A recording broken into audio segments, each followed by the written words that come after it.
Dieu a fait le monde en 6 jours, le 7e, il se repose. Et dans ce repos, il invite l'homme à entrer dans le repos de l'Éternel. Comment il le fait? Il ne laisse pas l'homme sur le terrain où il a tiré l'homme de la poussière du sol. Parce qu'après l'avoir tiré de la poussière ailleurs, Dieu planta un jardin en Orient et puis va déplacer l'homme pour l'installer dans ce jardin. C'était le lieu où l'homme et Dieu devaient vivre un repos en commun, partager ce repos. C'est ce que j'appelle le premier Shabbat des Écritures. Alors, quand vous observez la Bible, je ne sais pas s'il vous est arrivé de penser à cela.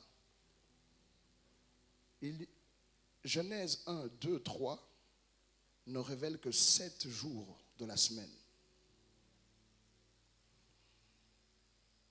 Premier jour, deuxième, troisième, quatrième jour. Lui, il n'appelle pas ça dimanche, lundi, mardi. Il dit premier. Ce fut le premier jour. Lui, il donne des nombres aux jours, pas des noms aux jours. Et il n'y a que 7 jours dans Genèse 1, 2, 3. Le 6e jour est assez long. Pas dans son timing, mais Dieu fait beaucoup de choses le 6e jour. Le même 6e jour, il crée l'homme dans le monde spirituel. L'homme existe avant d'être créé. On va quelque part. Hein? L'homme existe avant le diable, parce que l'homme, la nature, quand on parle de l'homme, pas tous les hommes, ceux-là qui ont été élus avant la fondation du monde, ce genre-là existe avant la création de Lucifer. Voilà pourquoi nous avons été élus avant la fondation du monde. Donc j'existe, mais le 6e jour, je suis créé. Le même 6e jour, je pars du monde spirituel et je suis formé dans la poussière du sol. Et c'est le même 6e jour que Dieu plante un jardin. Et c'est le même 6e jour dans le jardin qu'il sort les animaux. Parce qu'on peut créer sans manifester. En hébreu, il y a plusieurs mots pour cela. Et la question que je vous propose avant qu'on aille plus loin, Adam est tombé et déchu quel jour? Ça doit être le 7e jour. Parce que Dieu a déjà tout fini. Il est dans le repos. On dit, Adam est visité par le Seigneur le soir. Quel soir? Ça ne peut pas être le soir du 6e jour. Parce que le 6e jour, Dieu fixait toutes choses. Donc Dieu est remonté et... Parce que le jour biblique commence par un soir, pas le matin. Il eut un soir. On ne veut pas réfléchir de ça en imposant des choses, mais quand est-ce que Adam est-il tombé? Le soir du 6e jour même ou le soir du 7e jour? Parce que le jour commence la nuit. Mais en tout cas, Adam et Ève ont loupé le premier Shabbat. Parce qu'il y a un mystère du Shabbat quand on parle de Christ. C'est alors qu'après avoir manqué à ce Shabbat, Dieu se fait un peuple qu'il voudrait réintroduire dans le Shabbat avec Moïse, mais ça ne marche pas. Moïse meurt dans le désert à cause d'un peuple rebelle et Dieu se propose d'introduire ce peuple avec Josué dans ce Shabbat. Et Josué n'a pas pu leur accorder le repos. C'est alors que Dieu décide d'introduire une génération dans un jour qu'il appelle aujourd'hui.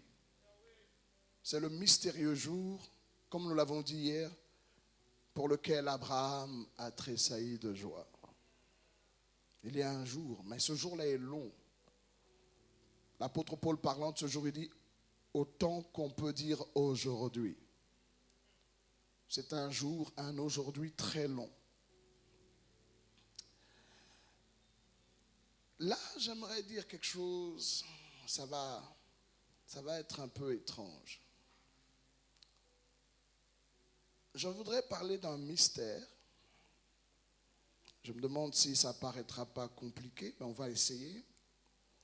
Je vais vous inviter pour ce, avant d'en parler, dans Matthieu, chapitre 1er. Ce qui n'est pas fini aujourd'hui, on le continuera demain.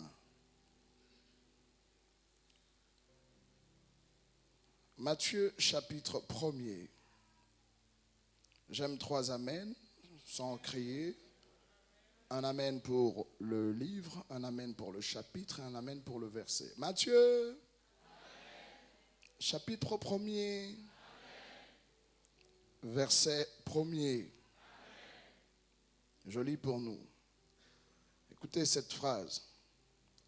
Généalogie de Jésus-Christ. Qui est-il donc? Fils de David. Mais avant d'être fils de David, fils d'Abraham. En lisant le Nouveau Testament, la section qui théologiquement est appelée Nouveau Testament, on a 2 généalogies.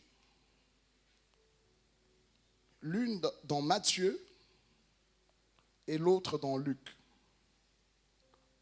Celle qui est dans Matthieu, elle est descendante. On part de Abraham vers Jésus-Christ. Celle de Luc, elle fait l'inverse. On part de Christ, on remonte vers Adam. Vous avez déjà remarqué ça, n'est-ce pas? Là, il y a 2 généalogies. Le mot généalogie, qui commence ce texte du Nouveau Testament, est tiré de 2 mots grecs. Génos, qui nous fait dire genèse, commencement, et puis logos, qui veut dire langage. Donc généalogie, ça sous-entend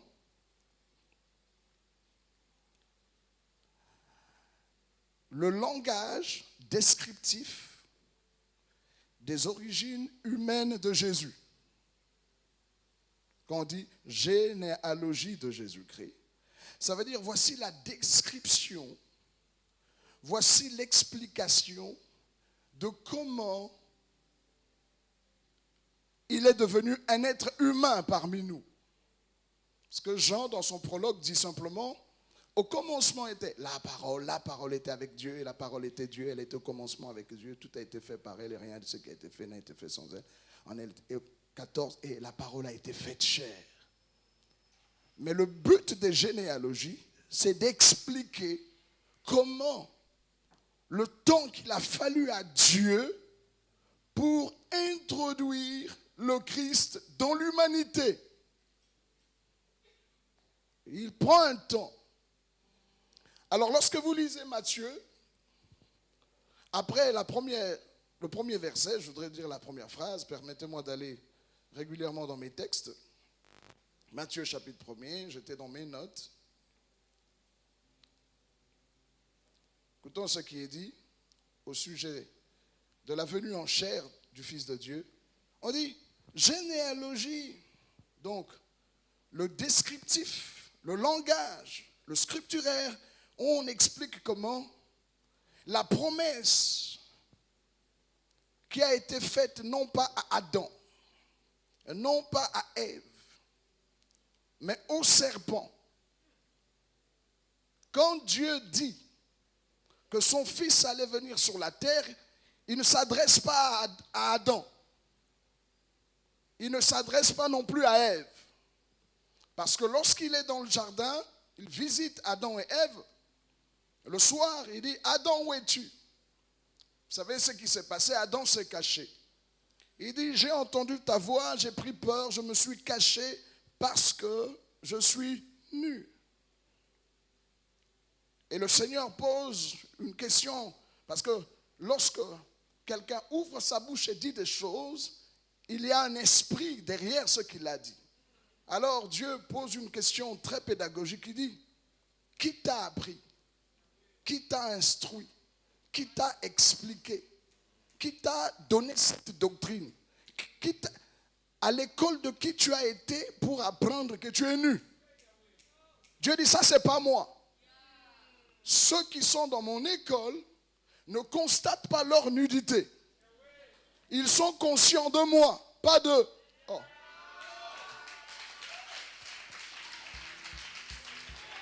Ceux qui sont dans mon école ne sont pas conscients d'eux-mêmes. Ils sont conscients de moi. Parce que je les avais créés pour être à mon image et à ma ressemblance. Donc quand ils sont à l'école, comme dit l'apôtre Paul, courez les regards fixés sur Jésus. Si vous sentez vos besoins, si vous sentez votre misère, si vous avez honte de vous-même, ce que vous ne regardez pas à Dieu. Parce que lorsqu'on tourne vers lui les regards, lorsqu'on regarde à lui, lorsqu'on ne regarde qu'à lui, on est rayonnant de joie et on n'a pas honte. Le visage ne se couvre pas de honte. Donc s'il y a la honte dans ta vie, Adam, ce que tu n'as plus regardé à moi. Alors il dit, qui t'a appris? Qui t'a expliqué cela? Qui t'a enseigné? Tu as été au pied de qui pour apprendre que tu es célibataire? Tu as été auprès de qui pour apprendre que tu es pauvre? Tu as été auprès de qui pour apprendre que tu es faible? Parce que si tu étais dans mon école, même les faibles disent qu'ils sont forts. Les pauvres disent qu'ils sont riches. Ça semble un mensonge. Dans l'école de Dieu, on est tellement conscient de Dieu qu'on n'est pas conscient de soi. Donc lorsque vous passez du temps avec un individu, vous pouvez savoir s'il passe du temps avec Dieu. Parce que celui qui est au pied de Dieu n'est que conscient du Seigneur et c'est le Seigneur qui comble tous ses désirs. Voilà pourquoi Adam et Ève sont nus, mais n'ont pas de honte à leur nudité. Nous avons créé une génération des prophètes qui nous rendent que conscients de nos besoins. Cette année, Dieu va te bénir. Cette année, tu vas te marier. Cette année, tu auras une voiture. Cette année, tu auras ceci.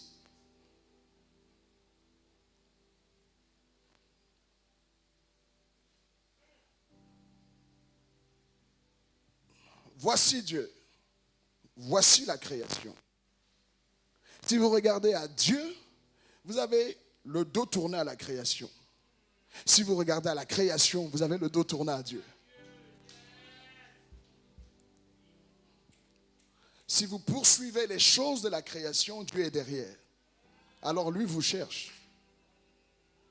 Mais si vous avez le dos tourné, la face tournée vers le Seigneur, c'est la création qui vous cherche. Car la création attend, cherche avec un ardent désir les fils de Dieu. Or, pour être fils de Dieu, il faut passer du temps à contempler le Seigneur. Qui t'a appris que tu es dans le besoin? Qui t'a appris qu'il te manque un mariage, qu'il te manque un enfant? Qui t'a appris ces choses? Et David avait atteint un niveau, il dit au Seigneur dans son exaltation, il dit, quel autre ai-je dans les cieux et sur la terre? Je ne prends plaisir qu'à toi. C'est le but de la foi. Ce ne sont pas les choses. Le but de la foi, c'est lui. Et quand vous l'avez lui, vous avez tout pleinement en lui. Qui t'a appris ces choses? Adam accuse Dieu après avoir fait le poème. Il dit, il aurait dû dire, c'est à cause. Il dit non, c'est la femme que toi, tu as mise à côté de moi. Et il revient vers Ève, il dit, Ève, il dit, c'est le serpent. Elle dit, c'est le serpent. Et Dieu se tourne vers le serpent, il ne pose pas de questions. C'est au serpent qu'il dit, je mettrai une inimitié entre toi et la femme, entre ta postérité et sa postérité, celle-ci t'écrasera la tête et tu lui mordras le talon. Donc, mon frère et ma soeur, le diable est plus conscient de Jésus que toi. Ah non, quelqu'un n'a pas compris. Quelqu'un n'a pas. Là, vous n'avez pas, je dis. Le diable, lorsque le Seigneur lui dit ça, lui, il est plus conscient de la venue de Jésus que toute autre personne sur la terre. Il l'attend, comme dit la Bible. Tu crois qu'il y a un seul Dieu? Le démon aussi le croit, il tremble. Donc le diable est cabré et attend que ce monsieur qui viendra lui écraser la tête paraisse. Il fouille partout. C'est comme ça qu'il fait assassiner Abel. Parce que Abel a un ingrédient de la chose de Christ, la foi. Il tâtonne. Chaque fois qu'il voit quelqu'un, vous savez comment le diable sait que vous êtes de Dieu? Parce qu'avant que le Seigneur visite une contrée, une famille par quelqu'un, il y a toujours des anges de Dieu qui se postent autour, dans le monde invisible. Et le diable, autrefois, était supérieur à tous les anges. Donc, il sait décoder. Il dit que ce genre d'ange, autour de cette famille, c'est que ce sera un prophète qui arrive. Ce genre d'ange, autour de cette famille, c'est que c'est un roi qui va apparaître. Ce genre d'ange, autour de cette famille, c'est un sacré. Il le sait. Il voit l'activité spirituelle. Et dès qu'il voit l'activité, il s'arrange à combattre dans le monde spirituel avant de descendre sur la terre. Et le diable n'attaque sur terre que lorsqu'il a perdu la bataille au ciel. Lorsqu'il perd la bataille dans l'invisible, c'est alors qu'il descend. Tu ne souffres pas. Tu n'es pas célibataire parce que tu as des liens héréditaires. Tu n'es pas stérile parce que tu es maudit. Si tu vois que tu es marié, tu attends un enfant, ça ne vient pas. Comme l'était Sarah qui était stérile, Rebecca qui était stérile, Rachel qui était stérile. Il y a des stérilités qui viennent de Dieu. Pourquoi? Le Seigneur veut que tu prépares la venue de cet enfant, que tu l'emmaillotes d'intercession et de prière. Quand c'est difficile, ça ne veut pas dire que c'est le diable qui est en action, c'est Dieu qui est en train d'opérer. Bien, lorsqu'il lui dit, je mettrai une inimitié entre toi et la femme, et entre ta postérité et sa postérité. Vous entendez ça? Donc il n'y a pas que le diable et la femme, il y a aussi la postérité des deux. Sur la terre, il y a la postérité du serpent. Ah oui, ça va être difficile un peu, c'est pas moi qui le dis, j'interprète les Écritures. Sur la terre, il y a aussi les fils du malin dans la parabole de l'ivraie du bon grain.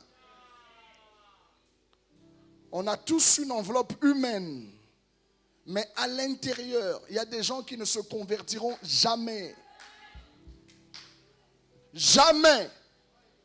Parce qu'ils n'ont pas été écrits avant. Bon, là c'est un peu difficile. Mais je parle de cela parce que je voudrais vous parler de la généalogie de Jésus-Christ.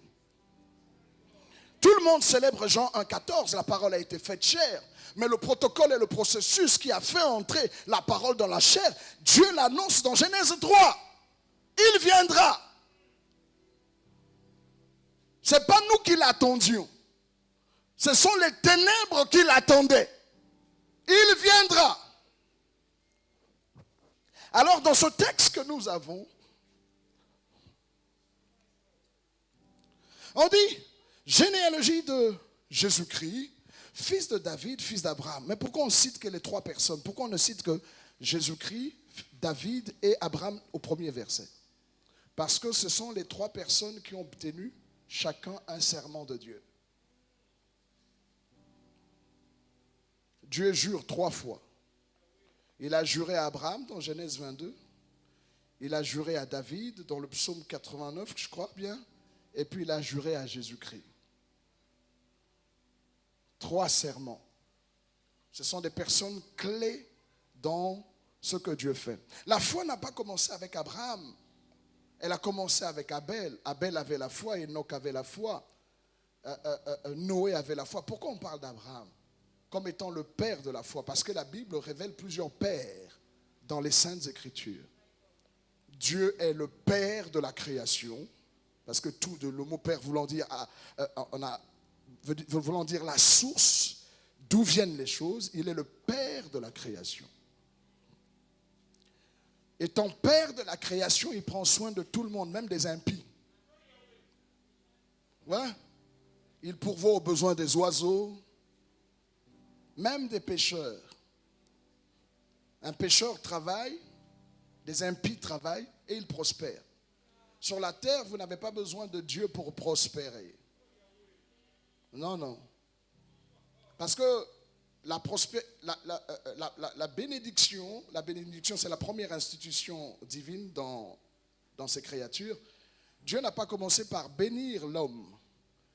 Les premières entités à être bénies, ce sont les animaux et les poissons. Vous êtes d'accord avec moi? L'homme a été béni après eux. Qu'est-ce que cela veut dire? S'il y a quelque chose de béni, celui qui va gérer les choses bénies doit être béni pour les entretenir. Parce que si vous donnez des choses bénies à quelqu'un de maudit, il est détruit. Puisque Dieu a béni les poissons, il dit multipliez-vous, il doit bénir l'homme. L'homme n'était pas maudit. Et la bénédiction n'est pas une chose. Benedicere. Quand Dieu te bénit, il te donne la force de poursuivre la vision. C'est ce qu'on appelle être béni. La capacité de continuer à contre-courant.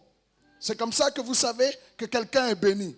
Béni, ce n'est pas les choses. Ce ne sont pas les choses, ce ne sont pas les voitures. Vous n'avez pas besoin de Dieu pour avoir ces choses. Après les avoir bénis, et Dieu dit à l'homme ce qui suit. Après son péché, il sort du jardin d'Éden et lui occupe. Maintenant, ta prospérité ne dépend pas du fait que je te bénisse. Ce sera à la sueur de ton front. Quiconque travaille dur, avec Dieu ou sans Dieu, sera béni. La seule différence entre les deux genres de bénédiction, c'est que celle qui vient de l'Éternel, c'est celle qui enrichit. Oh. Tout le monde est béni. Sur le plan des biens.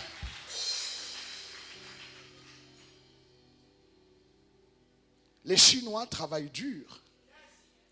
Ils ne prient pas Dieu comme nous prions. Et la Chine est prospère. C'est juste la sueur de ton front. Malheureusement, les chrétiens sont devenus superstitieux. Ils pensent que la bénédiction, c'est l'imposition des mains et la parole. Non. La parole de la bénédiction te donne la force de poursuivre quelque chose. Elle ne fait pas le travail à ta place. Parce que Dieu a béni Adam et Ève et leur a donné un jardin à cultiver. Si tu es béni, c'est une parole qui entre dans ton cœur et qui te fait mettre debout au milieu de l'adversité. Si tu n'as pas d'envie suicidaire, si tu vois que tu es capable de continuer malgré tout ce qu'il y a de mauvais autour de toi, ça veut dire que tu es béni. Les Japonais ne prient pas le Christ, mais le Japon est une grande économie. Tout le monde se tourne maintenant vers Dubaï, au Moyen-Orient. Ils ne prient pas notre Jésus. Mais regardez ce qu'ils ont fait de leur cité. Ce n'est qu'ici, nous on prie et nos pays ne changent pas. C'est parce qu'on n'a pas compris le mystère. Ces gens travaillent avec leur sueur, ils sont prospères, mais ils n'ont pas de repos. Mais nous, quand Dieu te bénit, tu travailles et tu as le repos en même temps. Quelqu'un comprend ce que nous sommes en train de dire? Généalogie de Jésus-Christ, fils de David. David a un serment. Jésus a un serment. L'Éternel l'a juré au psaume 110. Tu es souverain sacrificateur à la manière de Melchisédek. David a un serment de Dieu. Il y aura toujours un de ses descendants sur le trône. Abraham est béni de Dieu avec un serment. je voudrais faire court. Il me reste quelques minutes. Je vais vous provoquer en quelques minutes et puis nous allons nous quitter pour ce soir. Et comme ça, vous allez être là demain. Quelqu'un sera là demain? Ouais, tu seras là demain. Ouais.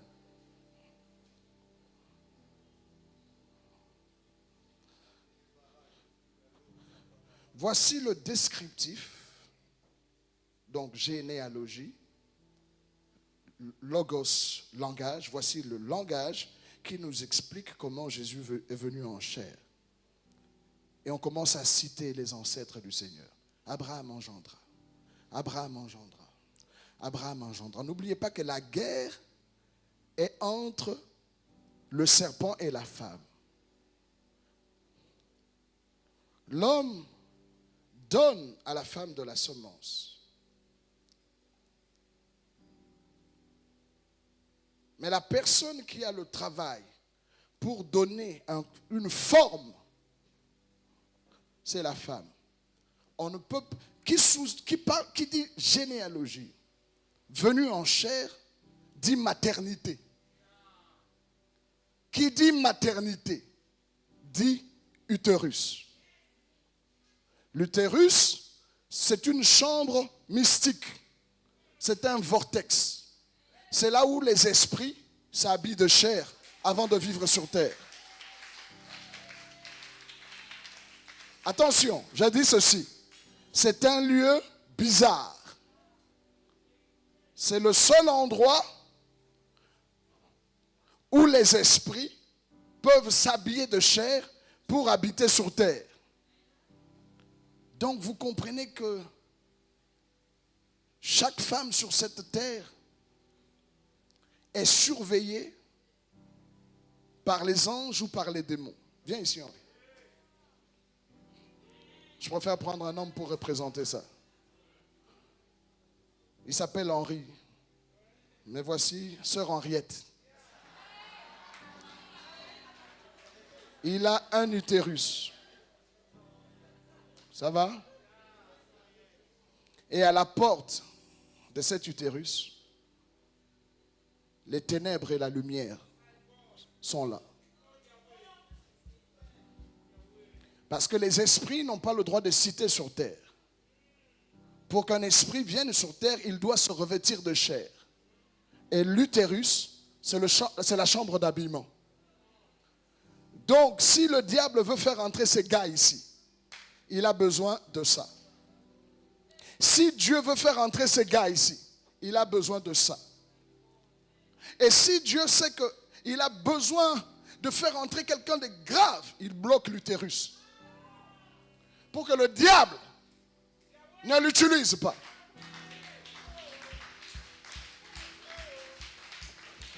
Les anges et les démons surveillent les femmes.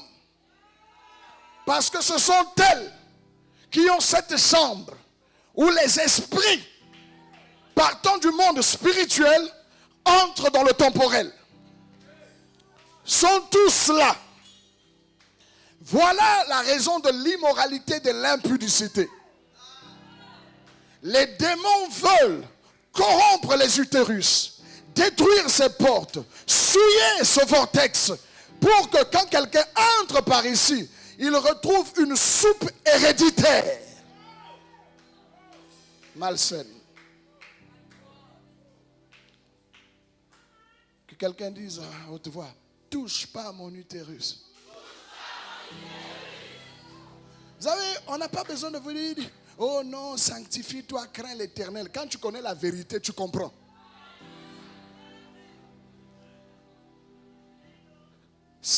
Quand Dieu en a besoin, il scelle ça. Vous comprenez pourquoi aussi? Il a donné la virginité à la jeune fille. Pourquoi il y a un protocole de mariage, de respect. Ce n'est pas parce que Dieu est contre le sexe. C'est Dieu qui a créé ça. Mais il sait que là, c'est le seul moyen par lequel les gens viennent. Vous savez quoi? Attention. Adam et Ève n'ont jamais dominé sur la terre. N'ont jamais régné sur la terre. Parce que pour régner et dominer, Dieu leur avait donné des protocoles. Et Dieu les bénit. 1, 2. Il leur dit, soyez féconds. Vous comprenez? Soyez. Sans ça, il n'y a pas. Il dit, soyez féconds. Utilisez ça pour multiplier. Utilisez ça pour remplir. Soyez féconds, multipliez, remplissez, assujettissez, puis dominez. Pour dominer, il faut assujettir. Pour assujettir, il faut remplir. Pour remplir, il faut être multiplié. Donc, lorsque Adam, le serpent, a compris cela, il ne s'attaque pas à Adam. Adam n'a pas d'utérus. Il va chercher qui a l'utérus. Vous avez compris? Il n'a que foutre d'Adam. Parce que il sait, eux sont des esprits. Pour entrer ici, les esprits là-bas n'ont pas d'appareil reproducteur. Mais le serpent a compris que, parce que quand Dieu crée Adam et Ève, Ève n'est pas une femme dans le sens du genre femelle quand ils sont créés dans Genèse 1, 26. Ils sont des esprits sans corps. Vous êtes d'accord avec moi? Quand ils sont créés dans... Écoutez, on dit, Dieu fait exister, Dieu crée, Dieu forme, Dieu fait. Quand ils existent, ça là vous comprenez, en Christ, il n'y a ni homme ni femme. Parce que nous sommes dans un autre ordre de création. Quand j'existe avant la fondation du monde, je ne suis ni homme ni femme. Quand je suis créé dans Genèse, je suis un esprit à l'image de Dieu. Femme, Zakar et Nekba, mais je n'ai pas de corps. Il y a eu un seul corps pour les deux esprits. Esprit, donc l'esprit de Ève et l'esprit de Adam, les deux ont été introduits dans un seul corps. Et puis Dieu a ôté une côte et a donné à Ève son corps. Avant, ils partageaient un seul corps. C'était deux esprits dans un corps. L'esprit d'Ève et l'esprit d'Adam étaient tous dans un corps, l'homme. Et lorsqu'il dit n'est pas bon qu'il soit seul, Dieu ne va pas fabriquer Ève encore. Il tire Ève d'Adam. C'est pour cela qu'il dit, os de mes os, chair de ma chair. Nous partageons les mêmes choses, la même chair, les mêmes os, le même sang. Simplement, maintenant, nous avons été distingués. Mais Adam, quand il est fait, dans ce seul corps, il n'y a pas d'utérus. C'est dans le second corps tiré que Dieu fabrique l'utérus. Alors, quand le diable voit ça, parce que le serpent est fait avant Ève. Oh. Comment? Quand Dieu tire le corps de la terre, il fait Adam. Il n'a fait aucun animal. Et puis il dit, il n'est pas bon qu'il soit seul. Puis Dieu forme les animaux de la poussière. Puis il les emmène vers l'homme pour voir comment il les nommerait. Et Adam donne des noms aux animaux. Et il dit serpent. Et il ne trouve personne. Donc le serpent, en corps, est manifesté avant Ève. Il est déjà habité par l'esprit de Lucifer. C'est un animal fait de Dieu. Pour vous faire comprendre qu'il y a des animaux qui ont la propension à recueillir en eux, sans l'utérus, l'habitation des esprits. Dans l'évangile, on voit des esprits qui habitent des porcs. Les esprits peuvent habiter un arbre. Mais ils préfèrent là où il y a le sang. Ils peuvent entrer dans... Il y a des objets possédés, aussi vrai que nous, avec l'onction. Le mouchoir peut être habité par la grâce pendant un moment. Vrai ou faux? Je peux prendre mon mouchoir, je vous le donne, et ceux qui habitent sur mon esprit, parce que l'onction dépend de ma foi, de mon esprit. Automatiquement, je te donne le mouchoir, mon esprit accompagne le mouchoir. Alors, les esprits peuvent habiter des lieux. C'est comme ça que Jacob arrive quelque part. Il dit c'est le camp de Dieu. Il sent qu'il y a une activité angélique. Il arrive à Luz, il dit c'est la maison de Dieu. Il n'y a ni chorale, ni protocole, ni ancien, ni diacre. À Luz, Jacob dit, Dieu habite ici. Parce qu'il y a des anges qui habitent là. Ils sont en train de fréquenter. Mais ils ne peuvent pas entrer dans la dimension. Les esprits ont le pouvoir de matérialisation. Ça veut dire qu'ils peuvent, par un certain pouvoir que Dieu leur a donné, apparaître pendant un moment et puis disparaître. Mais pour résider ici, il faut cette chambre pour être habillé. Le serpent est là, c'est déjà cet animal habité. Quand il regarde à Ève, il regarde à Adam. Il ne va pas tenter Adam. Parce qu'Adam n'a pas cette chambre. Adam n'a pas cette chambre. C'est Ève qui l'a. Donc il s'attaque à la chambre. Parce que s'il peut souiller la chambre, il l'empêchera. Parce que le diable, le dessein de Dieu est que Christ devait un jour visiter l'humanité. D'une certaine manière. Même avant la chute de l'homme.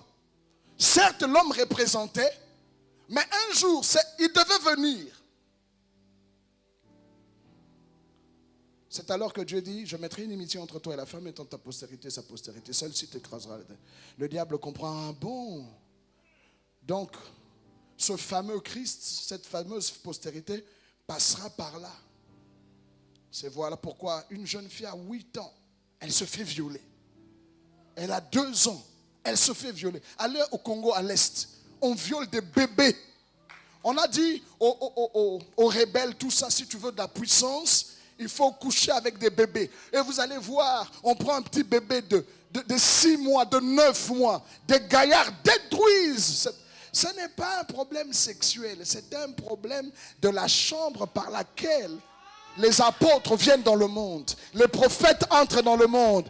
Jusqu'à aujourd'hui, les gens qui viennent de l'éternité passent par un utérus. C'est pour cela qu'il faut bénir ta maman. Quelqu'un dise merci Seigneur pour ma mère.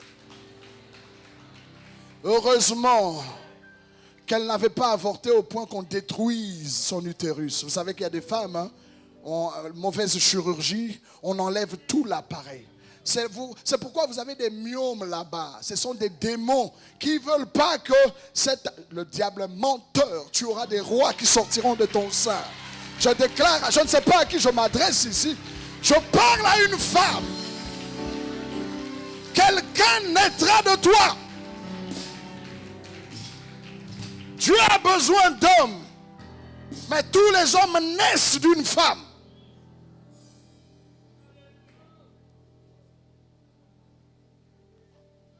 Le combat spirituel, dans sa matérialité, après que les anges se battent dans le monde des esprits, avant qu'on descende, livrer la bataille sur la terre, il faut trouver un utérus. Les démons cherchent un utérus. Dieu aussi en cherche. Et ce qui est étrange dans la généalogie de Jésus-Christ, parce que je ne sais pas aller dans les Écritures, mais vous comprenez ce que je dis, c'est qu'il y a un mystère. La généalogie de Jésus-Christ, si vous partez de Abraham vers le Christ, ou bien du Christ vers Adam, vous trouverez toujours des caractéristiques. Il y a des femmes vierges, il y a des incestes, il y a des prostituées. Dieu voulait nous donner l'espérance pour dire, femme, si tu as la grâce d'être vierge, amen. Mais même si cet utérus a été envahi, comme celui de Rahab, il y a de l'espérance pour toi.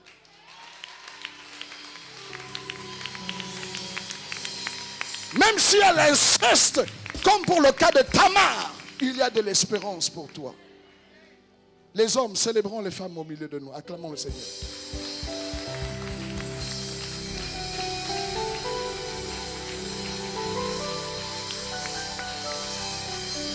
Jésus, écoutez-moi, Jésus devait venir depuis Genèse 3. Et Dieu était en bataille, en train de protéger des utérus dans la généalogie de Jésus. Il avait prévu que celle-ci, vous pensez que Rahab est ancêtre de Jésus par hasard? Non, elle était dans le calendrier de Dieu. Mais le diable lui a fait mener une vie de prostitution. Mais Dieu ne se répand pas dans son amour. Il ne se répand pas dans sa grâce. L'utérus de Rahab était corrompu par tous les hommes y passaient. Tous les hommes y passaient. C'était son commerce. Mais puisqu'elle a eu la foi au Dieu de Josué,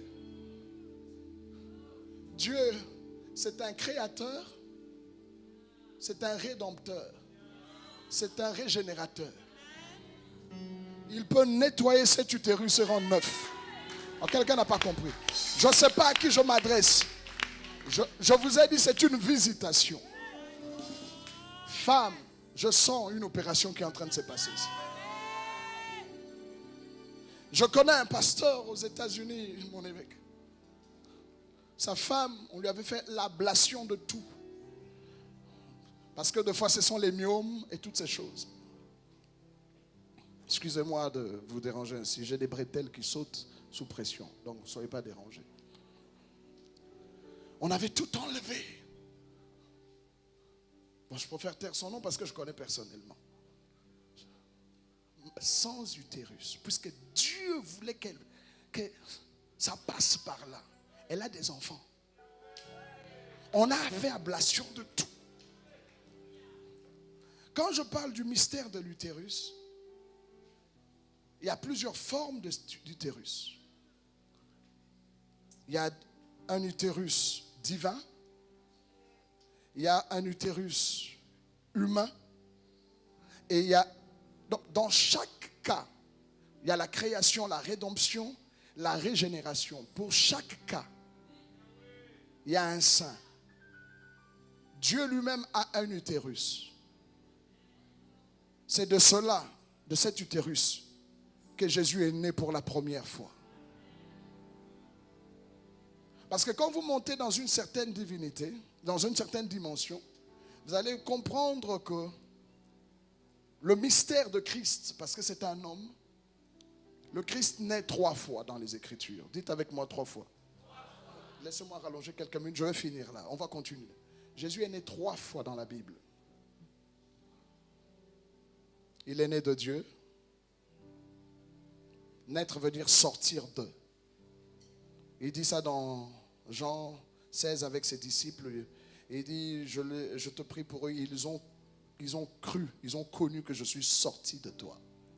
C'est la première naissance de Christ. Il est le premier-né de toute la création. Parce que le Père ne crée pas le monde. Le Père enfante le Fils et c'est le Fils qui est le créateur. Le Fils est sorti de la matrice divine. Mais le Fils est une matrice aussi pour son Père. Parce que c'est en lui, par lui, que tout se fait. Une sorte de moule. C'est la première naissance de Jésus avant la fondation du monde. La seconde naissance de Jésus, lorsque les temps furent accomplis, il est né d'une femme. C'est sa deuxième naissance. Sa troisième naissance, il est né de la terre. C'est pour cela dans le psaume 139, il parle de ces 2 utérus. C'est toi qui m'as tissé dans le sein de ma mère. Et puis il dit, mon corps n'était pas caché devant toi j'étais formé. Jésus est né 3 fois. Dans sa première naissance, il a une nature divine qu'on appelle le Verbe, créateur de toutes choses. Dans sa seconde naissance, il a besoin de l'utérus de Marie, dans lequel la parole est faite chair. C'est celui-là qu'on appelle Jésus. Il est Jésus, son nom veut dire rédempteur. Hein? Dieu est salut. Parce que quand on va entrer dans la gloire, il ne s'appellera plus Jésus, il a un nouveau nom. On a dit, il n'y a qu'un seul nom sous le ciel. Son nom est utile. La forme Jésus, Yeshua, Jesus, c'est une forme de la rédemption. Il naît dans le sein d'une femme et il a un corps de chair. Et sa troisième naissance, il est né d'entre les morts. Christ est né 3 fois, il a 3 corps. Un corps divin, semblable à Dieu, un corps humain. Puisque les enfants participent à la chair et au sang, il y a également participé.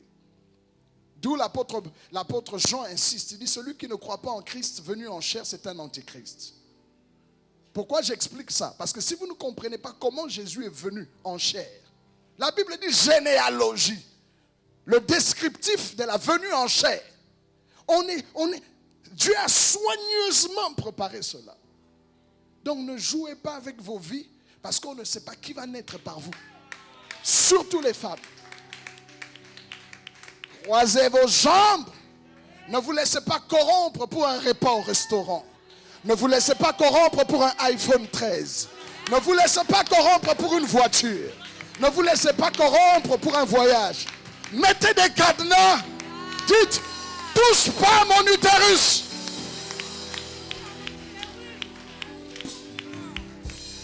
Jésus dit, la moisson est grande, il y a peu d'ouvriers. Priez pour que le maître de la moisson envoie des ouvriers. Mais les ouvriers ont besoin d'utérus pour entrer dans le temps. Si vous priez Dieu pour qu'il envoie des ouvriers sur la terre dans la mission, ça veut dire que vous lui avez donné la responsabilité de chercher des utérus pour venir. C'est comme ça que lorsqu'il parle à Jérémie, il dit maintenant c'est le temps du service. Jérémie dit, je suis un enfant, il dit petit. Avant que tu ne sois formé, il ne parle même pas de son père. Avant que tu ne sois formé dans le sein, dans l'utérus, dans cette chambre-là. Tu n'es pas un enfant du hasard. Ouais, je vais vous dire ça. Même si ton père et ta mère, c'était qu'une partie de plaisir. Si tu es ici, Dieu t'a voulu. Arrête de dire, on va, délivrance, combat spirituel. Non! La vérité te fera comprendre.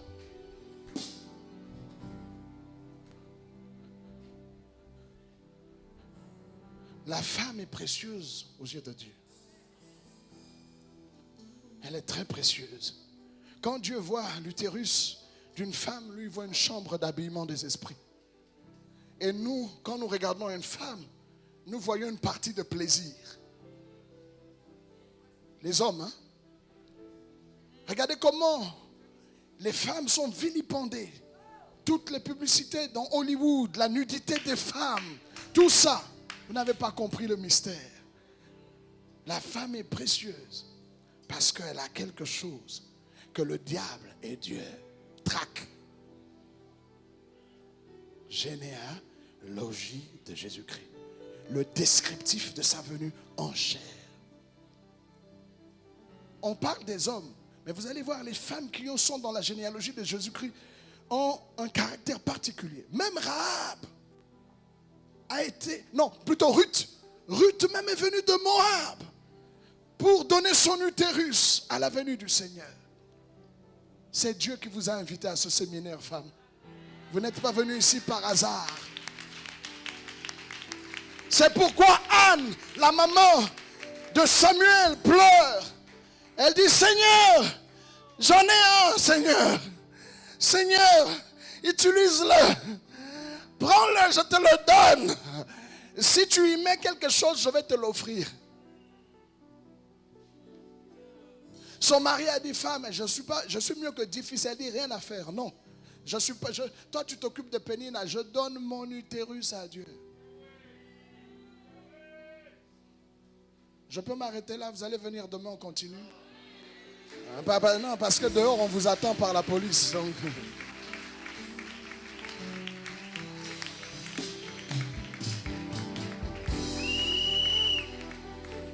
Jeune fille, on va finir dimanche. Je parle à la femme, quelle qu'elle soit. Prenez un moment de prière chez vous et rendez grâce à Dieu pour votre corps. Et préparez-vous. Donne-moi la table. Non, j'ai fini. Je demande l'indulgence. Donne-moi, oui, amène-moi cette table-là. La table. Regardez-moi. Même Dieu ne pouvait pas naître ici. Marie est jeune. Un ange vient voir Marie, la mère de Jésus. Elle dit, je te salue, toi utérus, à qui une grâce a été faite. Oh, quelqu'un a compris maintenant. Il dit, je te salue, femme. Toi à qui une grâce a été faite, tu enfanteras d'un fils. Tu lui donneras le nom de Jésus, car il sera le sauveur. Marie dit, mais comment cela se peut-il? Je suis scellé. Je suis encore un mur. Vous savez, la coutume orientale est très sévère quant aux relations avant le mariage. Très sévère. Parce que ces gens connaissaient le mystère. Ils ne savent pas qu'on joue. On ne joue pas avec une fille. N'importe comment. Moi, j'étais au Pakistan, là où nous avons une communauté. On ne joue pas. Les garçons n'abordent pas les filles. C'est le père qui choisit quelqu'un pour sa fille. Le père. Non, c'est pas on s'est rencontrés où? Surtout aujourd'hui, sur Facebook, site des rencontres. C'était interdit. C'est Dieu qui a préparé Ève à part. Adam est tiré de la poussière. Ève n'est pas tirée de la poussière. Elle est tirée d'Adam. Et Dieu s'éloigne, tourne le dos à tout. Et puis il met Adam dans le coma. Parce que ce qu'il est en train de faire, il sait. Il ramène Ève délicatement pour voir. Dès qu'Adam voit, il hurle. Os de mes anges. Est-ce que donnez-vous de la valeur, vous-même femme? Au fait, ce n'est pas la valeur que vous vous donnez. Vous avez la valeur de Dieu. C'est le diable qui veut vous avilir. Parce que, je m'arrête ici. Ouais. Comment vous appelez ça? Comment? Oh, mais parlez, comment? Hein? Jésus a appelé ça son corps. Et il dit, si vous ne mangez pas ma chair. Mais où est-ce que la chair de Jésus a-t-elle été fabriquée? Dans le sein de Marie. Marie dit, mais j'ai jamais connu d'homme. Mais non. Avec toi, on va entrer en masterclass. Toi, le Saint-Esprit lui-même viendra. Il va éloigner tous les démons. Parce que toi, là, cette chambre-là, c'est la chambre de Dieu. Fermez vos yeux. Fermons nos yeux. Et ouvrons nos yeux. Fermez les yeux de la chair, ouvrez les yeux de l'esprit. Généalogie de Jésus-Christ, fils de David, fils d'Abraham. Et quand vous lisez les deux généalogies, vous voyez les femmes qui interviennent. Sarah a pleuré pour que Isaac entre dans son sein. Rebecca s'est battue pour que Jacob et Ésaü entrent dans son sein. Rachel s'est battue pour Joseph et Benjamin. C'est toujours un mystère.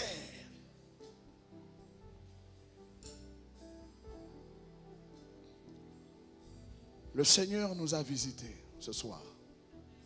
Au-delà de mes mots, peut-être faibles, peut-être pas bien explicités, l'Esprit du Seigneur vient de nous expliquer le mystère du vortex féminin par lequel Dieu lui-même a visité les hommes sur cette terre. Oh Abba, mon Dieu, j'ai essayé de parler. J'ai ouvert ma bouche, je t'ai laissé la remplir. Mais au-delà de mes faibles mots, au-delà de mon explication, nous avons le mystère de l'incarnation de Christ par une femme. Lorsque les temps furent accomplis, Dieu a envoyé son Fils, né d'une femme. Et tu as là-bas encore des prophètes, des pasteurs, des évangélistes, des docteurs, des apôtres qui doivent naître. Ma prière ce soir, Seigneur, que les seins, les utérus qui sont ici servent à cela. Qu'une femme enfante un apôtre, qu'une femme enfante un prophète, qu'une femme enfante un roi, qu'une femme enfante un évêque, qu'une femme, mettez vos mains sur vos seins, mes soeurs, que quelque chose se passe. Je prie pour vous qui êtes ici présentes. Je prie que Dieu répare, même si vos parents, vos mamans sont en vie, que Dieu enlève la blessure qui est sur leur cœur à cause de tous les tourments qu'elles ont connus avec des garçons et des hommes un peu partout. J'annule ce que le diable a fait contre ces femmes. Qu'elles enfantent Comme il a été dit à Sarah, des rois sortiront de ton sein. Au nom de Jésus.